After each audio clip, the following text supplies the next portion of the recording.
Brought to you by Nova शुद्ध घी।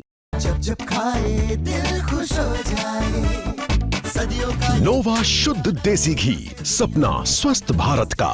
I love घी। यहाँ आप देखेंगे तो देखिए इसी के बाहर, इसके मुख्य द्वार के बाहर रैपिड रिएक्शन फोर्स के जो जवान हैं वो यहाँ पर तैनात किए गए हैं। हथियारों से लैस इन पूरे जवानों के द्वारा इस पूरे इलाके पर हर गतिविधि पर जो पूरी तरह से निगरानी की जा रही है। इसी के साथ जो मस्जिद की तरफ आने वाले रास्ते हैं, जो देखिए ये जो दो रास्ते हैं, एक इस तरफ ये जो पूरा रास्ता है और ठीक इसके दूसरी तरफ जो आने वाले रास्ते हैं उन पर जो है पूरी तरह से बैरिकेडिंग करके इस पूरे इलाके को पैक किया गया है, जिससे कि कोई भी ऐसी भीड़ इस तरफ जो है ना बढ़े। संभल की जामा मस्जिद के पूर्व में हरिहर मंदिर होने के दावे को आज 1 साल पूरा हो गया है और इसी के साथ आज ही के दिन अंतर्राष्ट्रीय हरिहर सेना के द्वारा इस पूरे धर्म स्थल के परकोटे की परिक्रमा करने का ऐलान किया गया है। इसी को देखते हुए संभल में आज पुलिस प्रशासन के जो इंतजाम है वो सुबह से ही बेहद सख्त इंतजाम जो है किए गए हैं और इस वक्त हमारी मौजूदगी संभल की उसी जामा मस्जिद के मुख्य द्वार के आगे है, जिसको लेकर के पूरे विवाद की स्थिति पिछले 1 साल से बनी हुई है। यहाँ आप देखेंगे तो देखिए इसी के बाहर, इसके मुख्य द्वार के बाहर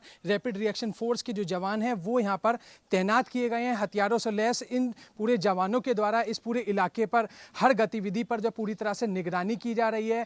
यहाँ आप देखेंगे तो देखिए किस तरह से सुबह से ही जो मुस्तैदी है वो रैपिड रिएक्शन फोर्स के जवानों की वो नज़र आ रही है। और इसी के साथ देखिए मैं आपको दिखाऊँ तो ये जो पूरा मस्जिद का इलाका है वहाँ पर जो CCTV कैमरे हैं उनमें 3-3, 4-4 कैमरों के जरिए जो है इस पूरे इलाके की जो है निगरानी यहाँ पर जो है की जा रही है।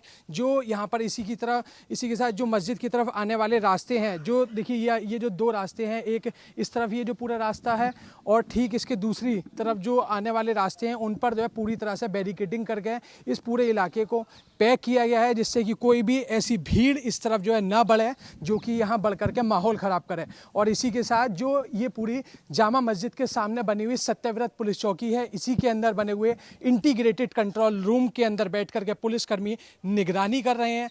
तमाम तरीके के इंतजाम इस पूरी कंट्रोल रूम के अंदर किए गए हैं। यहाँ पर एक पूरा डिस्ट्रिक्ट कंट्रोल रूम भी यहाँ पर बनाया गया है, जिससे कोई भी मैसेज, अगर कोई भी स्थिति पैदा होती है तो पूरे ज़िले के सभी थाने को फ्लैश किया जा सकेगा। फिलहाल संभल ज़िले में धारा 163 लागू है, जिसके लागू होने की वजह से फिलहाल किसी भी इलाके में कोई भारी भीड़ इकट्ठी नहीं हो सकती है। हालांकि जिस तरीके से आज परिक्रमा करने का ये पूरा ऐलान किया गया उसको लेकर के फिलहाल प्रशासन पूरी तरह से मुस्तैद है।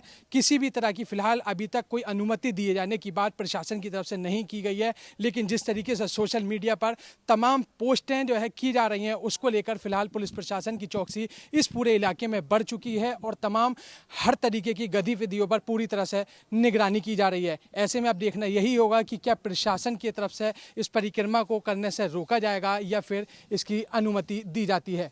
अभिनव माथुर, संभल, यूपी तक।